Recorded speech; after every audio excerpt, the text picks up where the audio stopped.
All right, so I'm trying something different here. I'm trying to make videos as they come to me. Whether I post them or not, we shall see. But I had to make this video right now because I have been on vacation for the past week, so I have not been tuned in to anything political. Like, really not tuned in.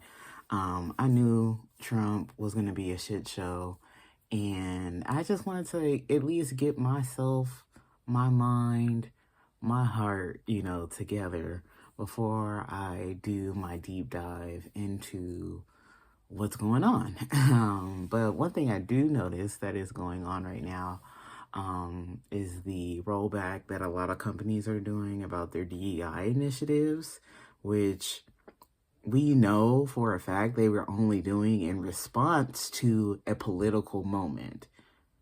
2020, the George Floyd uprisings, like that was a political moment that they responded to. And here we are now in 2025, another political moment that they're responding to. And this time it's for the right. Whereas like in 2020, DEI, quote, quote, is for the left. Now it's, rolling back these policies and shit that's for the right. So I just want you to, I just want to recognize that off top. Because to me, the morality of anybody that is involved with these things is not necessarily, what I'm concerned with. What I'm concerned with is what is actually happening. What got me here, though, was specifically at Target. Target is rolling back its DEI stuff, and people are calling to boycott Target. And Target is expensive already. A certain kind of niggas shop at Target anyway, like, honestly. So them kind of niggas is like, nah, we should not be, we need to boycott. We need to do what is politically called for in the moment. And yet there are several Black brands that are sold at Target. One being Tabitha Brown's brand in particular that is sold there. And she's came out and she said, I understand, people may need to boycott, but also think about like the businesses like hers, that need support, and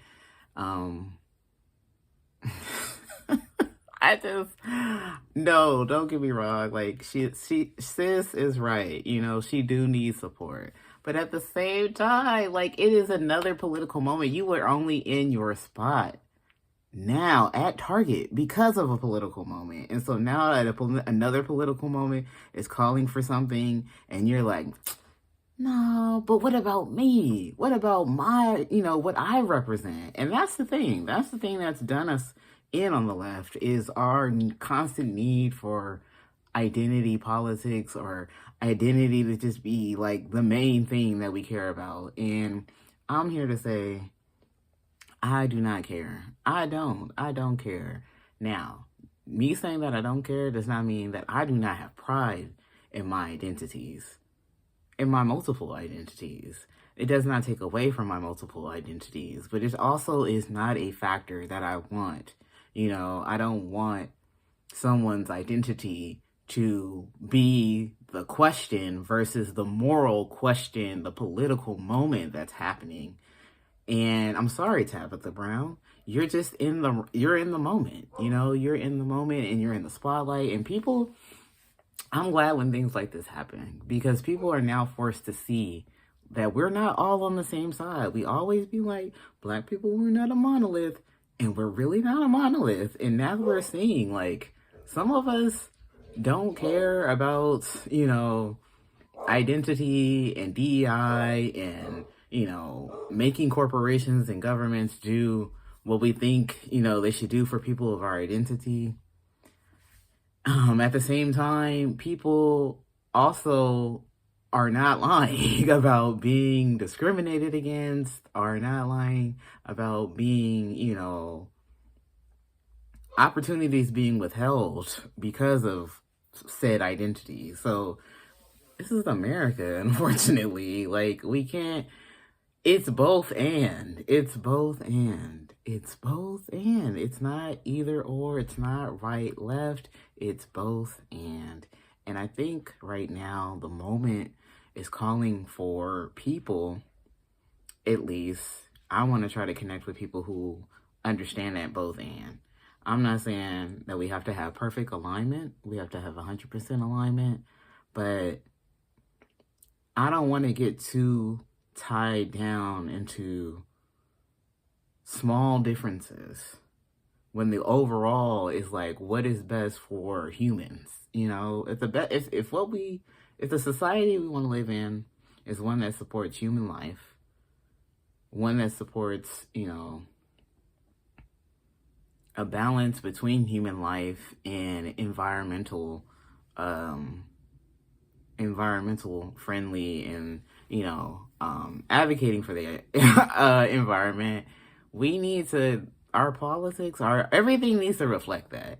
And so I agree with some things that I've heard from now the people in the office, saying that things are going to shift, because they are shifting. They are shifting, and it may seem like they're shifting in the right, you know, to the right, but I feel like we are being shaken up. Like, it's not just the right shift. It could shift left. It could just keep you know, it could do that, or it could stop. We could stop it. We could stop it. You know, we could stop it in different ways. Like, in different ways. And I want to talk to people who want to do that, or who are interested in that, or who are open at least to that. Like, I don't want to be in echo chambers. I don't want to be around people who are committed to failed strategies. I feel like Democrats have a failed strategy. They have had a failed strategy for the last at least 25 years in Oakland, in my home city of Oakland, that I have witnessed with my own eyes, that I have felt the repercussions of, that I have seen people that I care about, people, my neighbors that are no longer my neighbors, you know. I've seen businesses, you know, struggle. Our local, or where we take our dog, we've been taking our dog there for like maybe 10 years. Well, shit, the dog is almost 10, like her whole life. And that place is barely hanging on, you know? So things are shifting, and I'm looking to see who or what strategy is going to support that. Is going to support business. Is going to support people, families, men, women, old, young. Like, so much is happening to people because they don't have a safety net. Where is that safety net? Can we prioritize that? I hear that on both the right and left. So that's what I'm saying. I want to meet people in the middle. And this year, I'm going to seek out people like that. I'm going to talk to people that I don't necessarily agree with everything, but there are some things we do agree on. And I want to talk about that stuff.